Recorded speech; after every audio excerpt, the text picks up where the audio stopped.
You want to hear a rarity? My wife and I have been married 60 years as a rarity. You want to hear something that's a rarity, even more than that? My wife and I have been happily married for 60 years. That's a rarity. People stay together, but they're not happy. If you are among those June couples that have been or are about to get married in June, if you are about to make your fiancée a June bride, then I think you would profit by the things that you would hear me say that kept us happily married for 60 years. Let's look into this. You say you worked at it, I know. Everybody tells us that. You have to work at it. No, we didn't work at it. We followed some rules and principles, and they did the work. And I got something for you today I want to give you. So, 10, 15 minutes, let's get started. This is our story, my wife and I, but I'm also a preacher. So this is a sermon testimony message. We'll use we a lot of time, meaning she and I. Okay.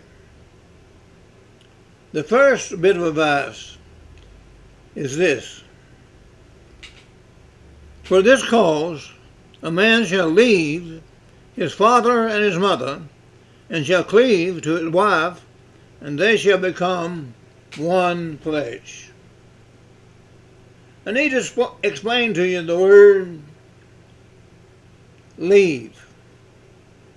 It does not mean leave like somebody's, going off to college, has joined the armed services, going in another city a long ways off to get a job, maybe for the first time. No, we don't mean that. The word leave here means to leave behind. The marriage couple is going into a new unit of life, and they do not take their parents with them. They do not come into this new unit of life. So it don't mean leave in your heart your parents, no. But it does mean leave. And one asks the question, is that geographically? Does that mean to leave as it relates to the geography of where you are? And the answer to that is maybe. Maybe. If the husband is making many trips back to mom's house to eat some of mom's pie that she used to make for him every week, then it's time to think about leaving geographically. If the wife runs back to her daddy, not to but to her daddy, every time her and the husband has a spat, then it's getting to be time to leave.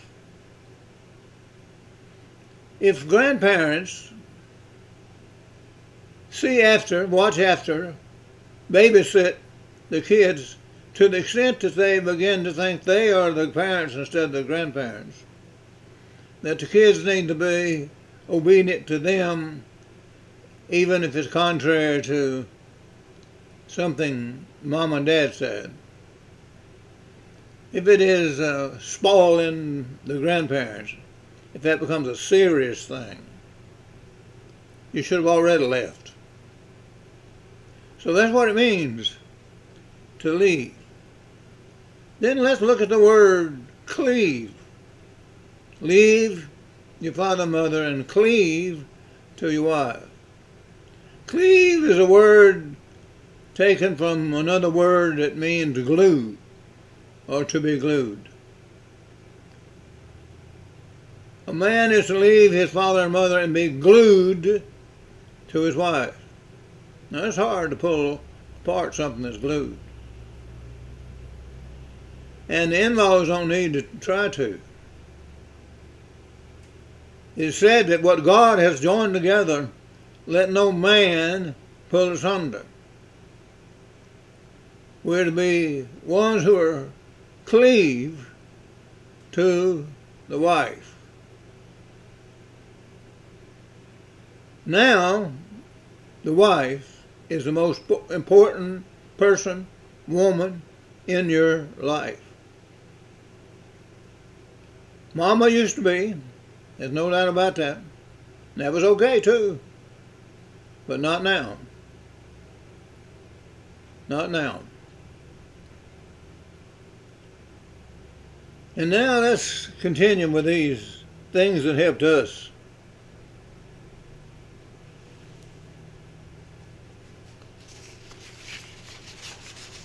For you to have some understanding about our situation and how we was married happily so long. Another thing that provided glue to our relationship was the common purse principle. Let me read you about the attitudes of the early Christian church. Here's what it says. And the congregation of those who believed were of one heart and one soul, and not one of them claimed that anything belonging to him was his own, but all things were common property, and that's the way they lived. And it, excuse me, we applied it, you can apply it to marriage as well. Excuse me.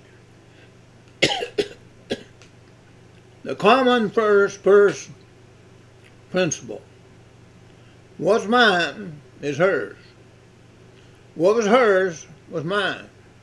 There was no such thing as my car, my house. It was our car and our house. There was no such thing as my money and your money. It was our money. We had a common purse, not individual one. And that's good too, because the statistics say that squabbles over money are one of the leading causes for a divorce. So that's good that we had that principle. Let's continue to look at others. We never demanded that the other person be a 10 sexually. Now, people who demand their partner to be a 10 every time they get into bed and don't get it, don't get that demand, they go shopping. But we never went shopping. We never demanded that others were 10. Are we done? No. We never let the sun go down on the wrath and quarrels that we might have had toward each other. Paul said, do not let the sun go down on your anger, and do not give place to the devil. We always made peace within 24 hours of our disagreements, before bitterness set in. Yes, we had disagreements. Yes, we sometimes raised our voice. But it didn't last over 24 hours, Never. Finally, our coming together in marriage was not based on love only. Somebody says, I'm falling out of love. And I said, so what? So what? Love can be gained back. But the situation is commitment. Character in the Old Testament, Abraham sent his servant back to the home country to find a wife for his son Isaac. The servant was a spiritual man, and he prayed, God, we just need the right lady. And God answered his prayer, and he found the wife. And he took the wife back to Isaac.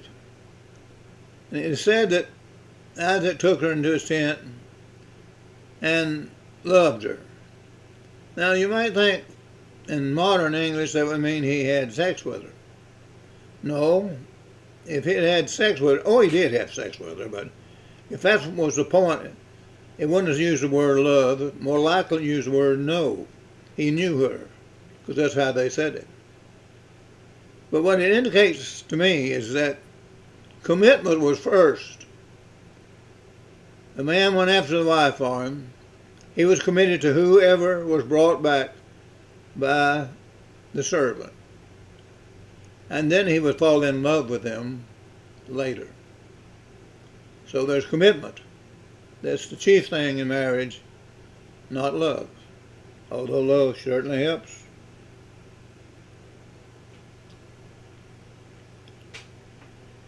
If divorce is a part of the couple's vocabulary, they will possibly get divorced. But when divorce is not a part of a person's vocabulary, he'll find himself working at it to keep the commitment alive. Never thinking for 1 minute that there'll be a divorce, a separation. It's not a part of the vocabulary. It's not a word to talk about or discuss. And let's not forget the grace and the power of God. If anything turns out right in this old wicked world today, it's because of the grace and power of God. And marriage is no different than that. And I'm here to tell you that it's possible to stay happily married for 60 years. Now, who needs what I just said? Maybe a grandchild of yours. Maybe a nephew or a niece. Maybe a close friend of the family that is about to get married. Maybe a newlywed couple you know, then you want them to have a lasting, long-lasting marriage. Maybe it's you. But if this means anything to you, or if it seems to be a kind of message that would mean something to someone else, I'm asking you to join me in passing this on. To me, it seems like it's going to be in a 15-minute presentation. And 15 minutes is not much time to give to the possibility of having a long marriage. Maybe for 60 years.